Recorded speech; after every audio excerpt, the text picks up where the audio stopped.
প্রেয়সীর চোখের পানি যেন এক নীরব ভাষা, যেখানে তার হৃদয়ের অগণিত অনুভূতি মিশে থাকে।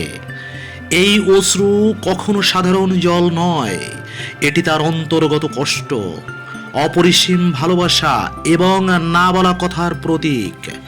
যখন তার চোখ ভিজে ওঠে, তখন সেখানে শুধু পানি নয়, বরং একটি হৃদয়ের গভীর বেদনা প্রতিফলিত হয়। প্রেয়সীর অশ্রু মানে সে কিছু বলতে চায়, যা ভাষায় প্রকাশ করতে পারছে না। হয়তো সে অভিমানে নীরব, অথবা কোনো ব্যথায় গভীরভাবে আঘাতপ্রাপ্ত। তার এই চোখের জল বোঝার ক্ষমতা যে পায়, সে বুঝতে পারে ভালোবাসার প্রকৃত মূল্য। প্রেয়সীর চোখের পানিতে লুকিয়ে থাকে অপার ভালোবাসার আর্তনাদ। এখানে তার প্রত্যাশা, তার অধিকার, তার নিরাপত্তাহীনতা এবং তার পরিপূর্ণতা খুঁজে পাওয়ার আকাঙ্ক্ষা একসঙ্গে মিশে থাকে। তার এই অশ্রু বোঝার মতো হৃদয় যার নেই, সে ভালোবাসার গভীরতাও উপলব্ধি করতে পারে না। প্রেয়সীর চোখের পানি ছুঁয়ে দেখার অর্থ তার হৃদয় ছুঁয়ে দেখা। এটি শুধু সান্ত্বনার নয়, বরং সম্পর্কের গভীরতায় পৌঁছানোর এক নিঃশব্দ শপথ। এই অশ্রু শুকিয়ে যেতে পারে, কিন্তু এর পিছনের কষ্ট যদি তুমি না বুঝতে পারো, তবে ভালোবাসার সম্পর্ক ধীরে ধীরে বিবর্ণ হয়ে যাবে। যে প্রেমিক তার প্রেয়সীর অশ্রুকে সম্মান করে, সে প্রেমকে পূর্ণতা দেয়। কারণ এই অশ্রুতে শুধু কষ্ট নয়, লুকিয়ে থাকে তার ভালোবাসা, তার বিশ্বাস, তার ভরসা।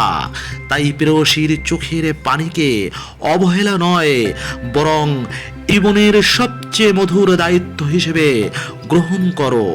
তার বেদনা তোমার ভালোবাসার আশ্রয়ে প্রশমিত করো। অশ্রু কখনো অনুতাপের, কখনো প্রত্যাশার, আবার কখনো পরম আস্থার। তাই এই চোখের জল মুছে দেওয়া নয়, বরং তার মনের বোঝা হালকা করে দেওয়া হলো প্রকৃত প্রেমের পরিচয়। ফুলের মতো সুগন্ধি হলো আমাদের জীবন, তেমনি এতে কাঁটার মতো তীক্ষ্ণ বাস্তবতাও লুকিয়ে থাকে। কাঁটা কখনো ফুলকে দুর্বল করে না, বরং তার সৌন্দর্যের রক্ষক হিসেবে কাজ করে। একইভাবে জীবনের পথে প্রতিকূলতা বা সমস্যাগুলো আমাদের শক্তি ও সাহসের পরীক্ষক। যে কেউ কাঁটার ভয়ে ফুল তোলা বন্ধ করে, সে জীবনের আসল রূপ উপলব্ধি করতে ব্যর্থ হয়। সমস্যার ভয়ে সরে দাঁড়ানো কখনোই বুদ্ধিমানের কাজ নয়। প্রকৃত সাহসী ব্যক্তি কাঁটার ব্যথাকে সহ্য করে, ফুলের সৌন্দর্য গ্রহণ করে। এই মনোভাবই সফলতার মূলে। প্রতিটি সাফল্যের পিছনে সংগ্রামের আচরণ লুকিয়ে থাকে। ঠিক যেমন পদ্মফুল কাদার মধ্য থেকেও তার পবিত্রতা ধরে রাখে। সুতরাং সমস্যাকে জীবনযাপনের অন্তরায় না ভেবে তাকে মোকাবেলা করার শক্তি অর্জন করতে থাকো। ফুলের সৌন্দর্য ও সুবাস কাঁটাকে অতিক্রম করেই পাওয়া যায়। প্রতিটি বাধাই এক একটি কাঁটা, যা আমাদের অদম্য মানসিকতা, আত্মবিশ্বাসের জোর দিয়ে অতিক্রম করা সম্ভব। কাঁটার অস্তিত্ব যেন কখনো ফুলের আকাঙ্ক্ষাকে মিলান না করে, মানুষ যেন ভেঙে না পড়ে। মানুষের জীবন চলার পথে সুখ দুঃখ, সফলতা ব্যর্থতা, আশা নিরাশা, এই সবই মিশে থাকে। কখনো আনন্দ আসে, আবার কখনো আসে দুঃখের ঘন কালো মেঘ। দুঃখের সময় মানুষ দুর্বল হয়ে পড়ে এবং ভেঙে যাওয়ার আশঙ্কায় থাকে। কিন্তু জীবনের প্রকৃত সৌন্দর্য হলো প্রতিকূলতার মধ্য দিয়ে এগিয়ে চলা। ভেঙে পড়া মানুষকে পিছিয়ে দেয়। ব্যর্থতা, সমস্যা বা কষ্টের মুখে যদি কেউ হতাশায় ডুবে যায়, তবে সে নিজের সম্ভাবনাকে হারিয়ে ফেলে। অথচ প্রতিটি ব্যর্থতাই শিক্ষা। সফল মানুষেরা ব্যর্থতাকে শিক্ষা হিসেবে দেখেন। টমাস এডিসন যখন হাজারবার ব্যর্থ হয়েছিলেন, তখন তিনি বলেছিলেন, আমি ব্যর্থ হইনি, আমি শিখেছি 1000টি পদ্ধতি কিভাবে কাজ করে না। সমস্যার সম্মুখীন হলে মানুষকে মনে রাখতে হবে, প্রতিটি অন্ধকার রাতের পরে সূর্যোদয় হয়। কষ্ট ও সমস্যার এই সময়টি সাময়িক, একদিন নিশ্চয়ই তা কেটে যায়। হতাশা না হয়ে সমস্যার মোকাবেলার জন্য প্রস্তুত থাকো। অনুপ্রেরণা এবং ধৈর্য হলো এগিয়ে যাওয়ার মূল চাবিকাঠি। যখনই বড় কোনো ধাক্কা আসে, তখন আত্মবিশ্বাস ধরে রাখা খুবই জরুরি। প্রতিটি মানুষের জীবনে কঠিন সময় আসে, কিন্তু সেই সময়টি কাটানোর জন্য নিজের উপর বিশ্বাস রাখতে হয়। যদি আমরা নিজেকে শক্ত করে দাঁড় করাতে পারি, তবে দুঃখ বা ব্যর্থতা আমাদের হারাতে পারবে না। পরিবার এবং প্রিয়জনদের সাহায্য নেওয়াও গুরুত্বপূর্ণ। একা একা কষ্ট সহ্য করার চেয়ে অন্যদের সঙ্গে ভাগাভাগি করলে মানসিক চাপ অনেকটা কমে যায়। তাদের সহযোগিতা, ভালোবাসা এবং উপদেশ আমাদের জীবনের কঠিন সময়গুলো সহজ করে দেয়। এছাড়া প্রতিদিন নিজের জন্য সময় বের করা উচিত। মেডিটেশন, শরীর চর্চা, বই পড়া বা প্রিয় কাজগুলো করার মাধ্যমে মনকে সতেজ রাখা সম্ভব। সৃষ্টিকর্তার প্রতি বিশ্বাস এবং প্রার্থনা আমাদের মনকে শান্ত করে এবং আশা দেয়।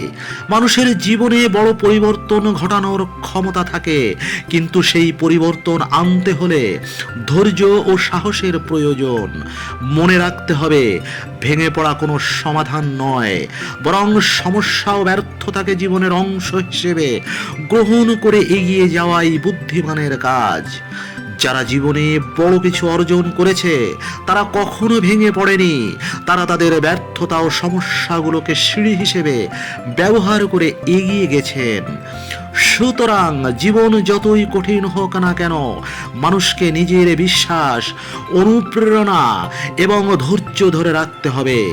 ভেঙে না পড়ে এগিয়ে যাওয়ার মানসিকতা জীবনের প্রতিটি ক্ষেত্রে সফলতার পথ দেখাবে। জীবন এক অমূল্য উপহার। কষ্ট ও ব্যর্থতা যেন আমাদের জীবনের সম্ভাবনাগুলোকে দমিয়ে দিতে না পারে। পরাজয় জীবনের একটি সাময়িক অধ্যায়, এটা কোনো স্থায়ী অবস্থা নয়। জীবনের প্রতিটি হারের মধ্যেই লুকিয়ে থাকে এক অমূল্য শিক্ষা, যা সাফল্যের পথকে সুগম করে। কিন্তু প্রশ্ন হলো, তুমি হেরে গিয়ে কেন দাঁড়াওনি? তোমার শক্তি কি এতটাই মিলন হয়ে গেছে যে তার জেগে উঠতে পারলো না? জীবনও তোমাকে বারবার পরীক্ষায় ফেলবে, তবু থেমে যাওয়া তোমার পথ নয়। যদি ঝরে যাওয়ার ভয়ে পিছু হটো, তবে তুমি নিজের সম্ভাবনার অপমান করবে। মনে রেখো, একটি গাছ ঝড়ে নুয়ে পড়লেও আবার মাথা উঁচু করে দাঁড়ায়। তুমি কি তার চেয়েও দুর্বল? তোমার ভেতরে লুকিয়ে থাকা শক্তি এবং প্রতিভা অপরিসীম। হেরে যাওয়া তোমার অন্তিম পরিচয় নয়, বরং তা নতুন করে উঠে দাঁড়ানোর সুযোগ। ব্যর্থতা মানেই শেষ নয়, এটি কেবল একটি নতুন শুরু। তাহলে কেন অপেক্ষা? নিজেকে ভেঙে নতুন করে গড়ে তোলো। তুমি যা পারবে তা আর কেউ পারবে না। হারকে জয় করার যে আনন্দ, তা অনুভব করার সুযোগ নিজের কাছে রেখে দাও। এখনই জেগে ওঠো, কারণ তোমার বিজয় অপেক্ষা করছে। কি সুন্দর তোমার চোখ, অথচ কত নির্মম তুমি। তোমার চোখ যেন এক অনন্য স্বর্গীয় সৃষ্টি, যেখানে প্রকৃতির সমস্ত সৌন্দর্য এসে মিলিত হয়েছে। সেই চোখের গভীরতা, সেই অপার মায়া যেন এক মুহূর্তেই হৃদয়কে বাঁধে। তবু আশ্চর্যজনক হলো, এই চোখের পিছনে লুকিয়ে থাকে এক অজানা নির্মমতা, যা চিরকাল মানুষকে প্রশ্নবিদ্ধ করে। তোমার চোখের মায়া মানুষকে মুহূর্তেই আবেগপ্রবণ করে তোলে, তোমার আশা আর স্বপ্নে রঙিন করে তোলে। তবুও যখন সে চোখের পাতা নিঃশব্দে বন্ধ হয়, তখন যেন কেমন এক শীতলতা নেমে আসে, যেন সেই মধুর দৃষ্টির গভীরে এক কঠিন অভিমানের নির্মম ইঙ্গিত লুকিয়ে থাকে। তোমার চোখের হাসিতে কতই না প্রেম, কতই না আশ্বাস। অথচ সেই চোখই কখনো কখনো এমন কঠোরতা প্রকাশ করে যা হৃদয়কে বিদীর্ণ করে যায়, যেন সেই দৃষ্টিতে লুকিয়ে থাকে এক অনুপ্রবেশ অযোগ্য দূরত্ব যা ভীষণভাবে কষ্ট দেয়। এই চোখের রহস্যময়তা মানুষকে মোহিত করে, আবার কখনো কখনো এই চোখের নির্লিপ্ততা তাকে বেদনায় ডুবিয়ে রাখে।